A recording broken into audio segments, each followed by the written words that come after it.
Hi guys! Blessed morning to everyone! Flex ko lang guys yung mga na-receive kong pera nung Pasko na mga birthday, Christmas gift.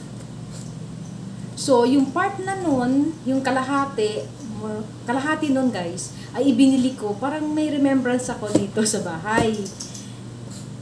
Nagbili ako ng iba't ibang klaseng gamit na para may, alam yung pangitaan ka ba? Parang, ito na-receive ko to kay ganito, binili ko ng ganito. Okay, yung mga aso ko nag-joke na naman. So, eto guys, flex ko sa inyo. Una kong binili ay ang rice cooker. Ayan. So, kalahati ng napamaskuhan ko guys, binili ko ng mga gamit. Para pag New Year, bago. Ayan siya guys, from SM. Ayan. Nasa 1.4 naman siya, 1.399 siya to. Ha? So, tingnan natin, buksan natin kung ano itsura. Ito ay ang 5 cups capacity. Kasi yung rice cooker namin guys, medyo luma na. Dapat palit-palitan na natin, ha? 5 cups din yun. Pero hindi siya, hindi ko lang matandaan yung brand. So, ito ay Dowel. So, unboxing tayo. Kahapon lang ako guys, nagbili. Kaysa naman na, wala akong palatandaan ba. Ayan siya. So, ito daw ay, according sa salesman, magandang klase daw itong rice cooker. Siyempre, alam naman natin, may mga steamer tayo, may cups, may tawag niyo, pang sandok tayo sa, di ba, na free. So, ito daw ay hindi nagbabakbak. So, hindi nagbabakbak siya. So, tingnan natin. Kasi usually, yung mga rice cooker natin, guys, baka magkapasag-basag ba? Yung rice cooker natin, di ba, kadalasan doon, pag naghuhugas tayo, yung mismong saingan, di ba, pag naglilinis tayo, nagkakaroon ng mga gas. So, ito daw hindi. O, sige, subukan natin na kung talagang hindi. So, eto na tayo. Mag-unboxing tayo. Ayan.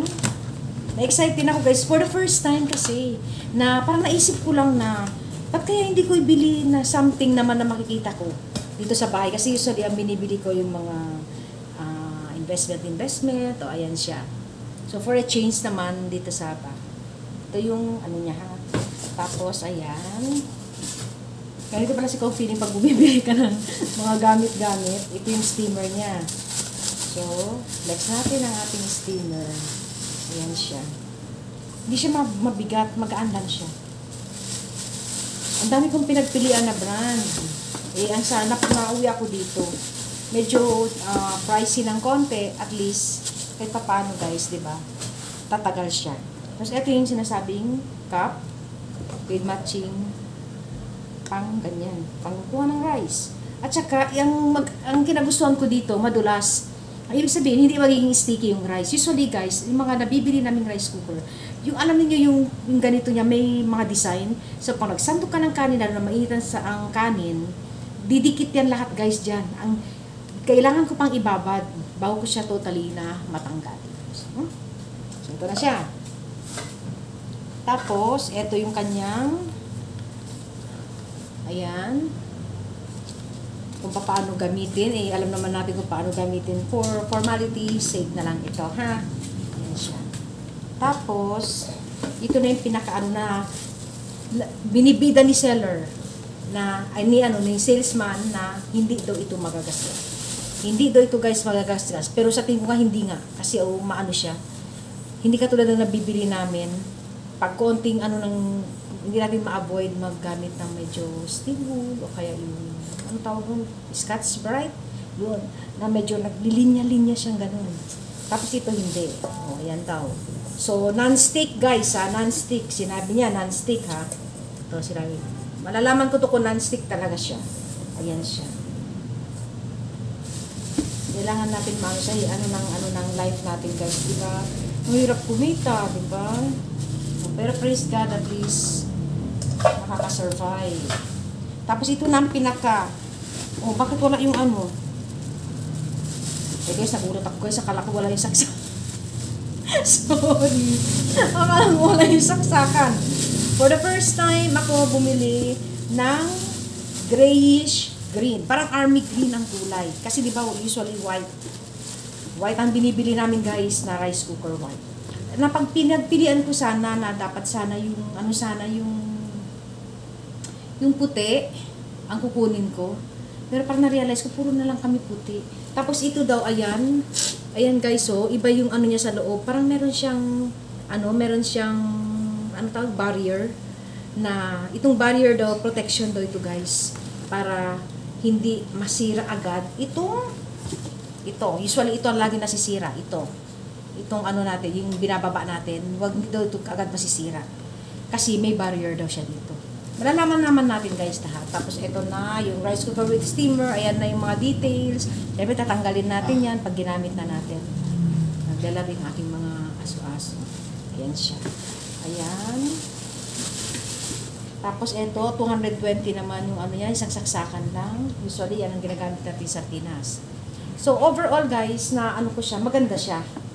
Maganda siyang, parang regalo ko na rin sa sarili ko na pinangregalo sa akin yung pera. Diba? Kalahati nung na regalo sa akin guys, ay ibinili ko ng mga gamit sa bahay. Ayan. Parang ano nyo na guys, huwag kami na regalo sa akin guys. Ayan. Ayan siya. Balik na natin. Kasi gagamitin ko na ito mamaya. Pinagpilian ko pa nga guys yung isa na for 3 cups since ilan na lang kami dito. Diba?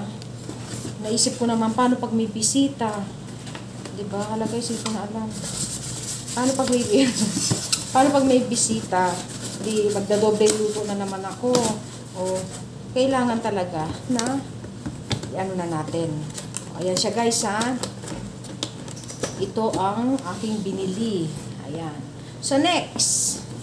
So ito ilagay muna natin dito. So next guys. Medyo ilang ano din itong nabili ko eh. So next natin. Ito. Itong pinakamalaki. Ayan siya. So unbox natin. I-unbox natin siya. From SM din guys. Para isahan lang. Taxi lang ako. Unbox natin. Kasil pa. Wala. Habang naglalaro yung mga doggy. Kasi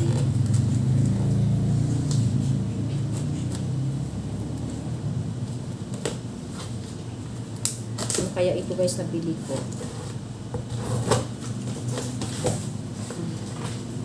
Laki. Super laki.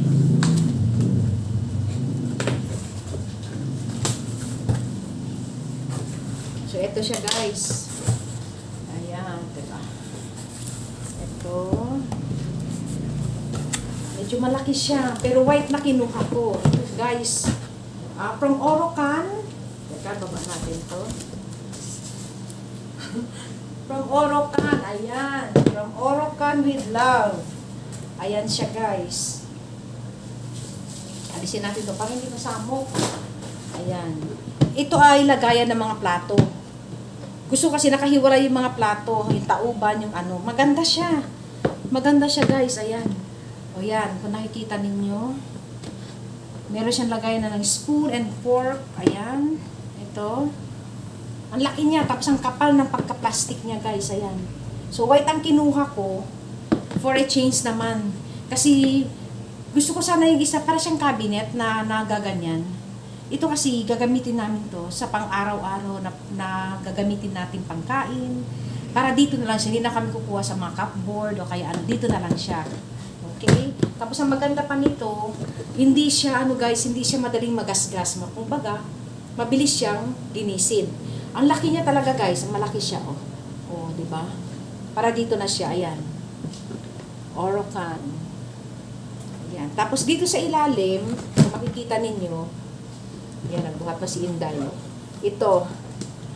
Ito guys, yung mga, halimbawa, magde-drain ka na ng water, ayan. Madali lang siyang linisin. Tapos i-lock mo na lang siya. Diba? O, ayan guys. Ha? Tapos, ang maganda dito, hindi na ako parating, halimbawa, yung, alam mo yung nandyan yung mga plato, tapos, hindi na ako maghihiwalay para i-steam yung mga plate, yung mga spoon and fork. Direct kasi ang Orocan ay napakatibay na plastic niya. Diba? Pang stock lang siya ng mga pang-araw-araw nating gagamitin. You see? Next! Ano pa yung nabili ko? Teka guys. Baka maghalo-halo na. Next, ang nabili ko, ito. Todo na to. Nagpalit talaga ako ngayon guys ng mga ng mga gamit sa bahay. Kasi sa sobrang busy ko talaga. Kung minsan hindi ko na nakakaligtaan ko na kung ano yung mga dapat kong palitan, dapat kong ano. Ayan guys. Di ba mahilig tayo sa mga hot water? So eto na siya. Yan, ginamit ko na siya kanina. Maganda siya. O, di ba? Maganda siya. Tapos, meron siyang 2 cup. Ayan siya guys. Ayan. Ayan, 2 cup. Tapos, ang init nito, naano ko kanina, ang init nito ay aabot daw ng 24 hours. Pero, sa tansya ko, before umabot yung 24 hours, guys, ubos na yung mainit na tubig ko. Okay? So, ayan yung mga nabili ko sa aking binigay na regalo, na kalahating binigay na regalo sa akin. Ibinili ko na dito ng ibang gamit. Okay, guys? Ayan. Sana magustuhan ninyo ang mga nabili-bili ko, ha? Ayan. Ano pa? Ano pa? So, next vlog din iba guys, kasi medyo mahaba-haba itong isa na kasama din siya sa mga nabili kong ano. So, ayan guys, nakita nyo sa napamaskuhan ko, nakabili ako ng thermos. Ayan. Tinanggal ko na dito siya sa box. Tapos, nakabili tayo ng ating organizer, kitchen organizer 3-in-1 guys. Ayan siya. Kasi meron pa akong flex na nabili ko rin on my second vlog. Mabigat siya. Gagamitin ko na ito. Iano na namin. At saka ang ating mahiwagang rice cooker. Ito guys. So yung mga luma natin, ano na natin, hand-me-down na natin sa mga nailangan din. Ano? O yan. Ayan siya guys, ang ating nabili sa pinamaskuhan natin. Ayan. Yung kalahati na napamaskuhan, nikip na natin yun. Para pag may emergency, may pangailangan. Ayan siya guys. Thank you for watching guys ha. Ito, inaayos ko pa. Ayan, ayos ko rin. Isipin nyo guys kung paano kaya nabibigit. Pero na-taxi naman na. Thank you for watching. God bless us all. Bye guys! Ayan. Thank you sa mga nagbigay sa akin ng Christmas gifts. Thank you po. Eto na po ang kalahati. Thank you.